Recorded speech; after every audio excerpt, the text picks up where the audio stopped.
Meus irmãos e minhas irmãs, paz e bem. Dando continuidade à reflexão que nós começamos ontem nas duas leituras, a primeira e o Evangelho, hoje nós ouviremos nos Atos dos Apóstolos a continuação daquele que foi o primeiro concílio da Igreja, o Concílio de Jerusalém. O modo como os apóstolos vão intervir em Jerusalém, vão se encontrar, vão discernir juntos aquilo que é uma mensagem constante de Papa Francisco, a sinodalidade. A Igreja do Senhor é sinodal e nós vemos nos Atos dos Apóstolos essa dimensão que é marcante, que tem Pedro, que é uma referência, mas que ele escuta. De fato, nós vamos ouvir hoje na leitura a última aparição de Pedro nos Atos dos Apóstolos, que é justamente no Concílio de Jerusalém, aonde ele não se omite, mas também não vai decidir sozinho. Escutemos. Na antífona da entrada de hoje, cantemos ao Senhor. Ele se cobriu de glória. O Senhor é a minha força e o meu cântico. Foi Ele para mim a salvação. Aleluia.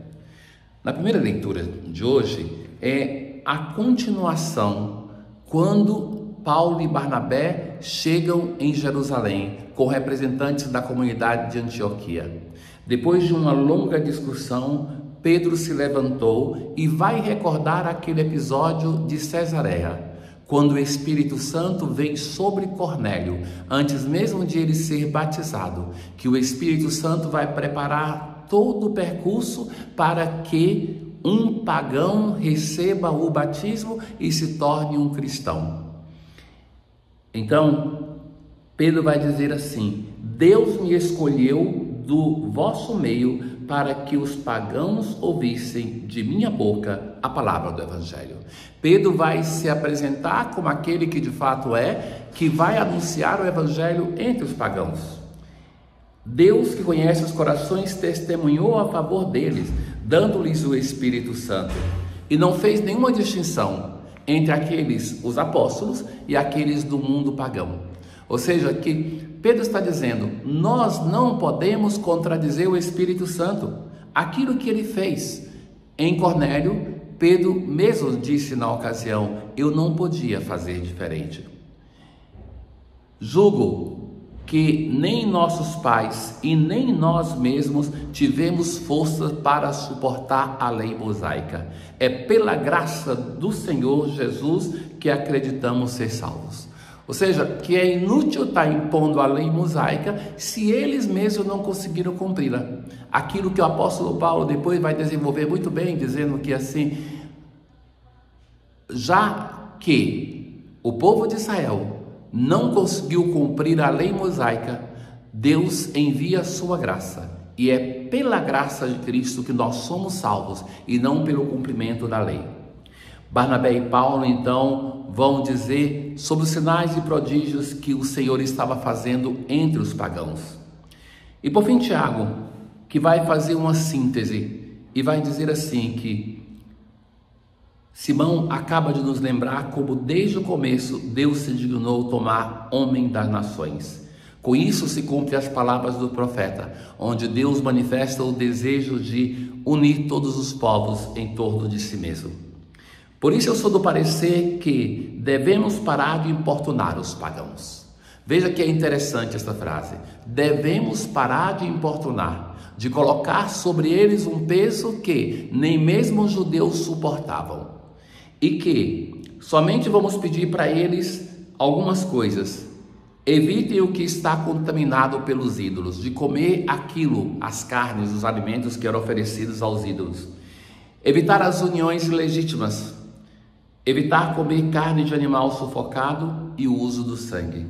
E que não iam pedir nada mais, nem mesmo a circuncisão, que é o exemplo mais paradigmático da lei mosaica. O salmo de hoje é o Salmo 95. Cantai ao Senhor Deus um canto novo, cantai e bendizei seu santo nome. Dia após dia anunciai sua salvação, e entre os povos do universo seus prodígios. Publicai entre as nações, reina o Senhor, pois os povos ele julga com justiça. Na aclamação Evangelho de hoje, minhas ovelhas escutam minha voz, minha voz estão elas a escutar. Eu conheço então minhas ovelhas que me seguem comigo a caminhar. Continuamos o capítulo 15 do Evangelho de São João, onde Jesus, depois daquela parábola da videira verdadeira, vai insistir sobre a necessidade de permanecermos unidos a Ele.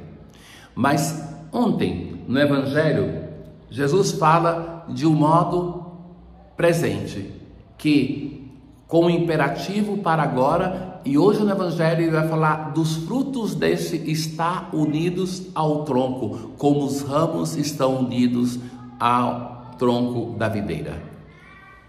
Como meu Pai me amou, assim também eu vos amei. Então, o Evangelho começa falando do amor do Pai para com o Filho. Mas veja que o amor humano, ele exige, não por virtude, mas por defeito, uma reciprocidade. Então, é o normal falar assim: eu te amo porque você me ama. E então, que é um amor que se corresponde àquela pessoa que nos ama. Jesus, no amor cristão, muda essa lógica. O Pai me ama, eu vos amo. Permanecei no meu amor.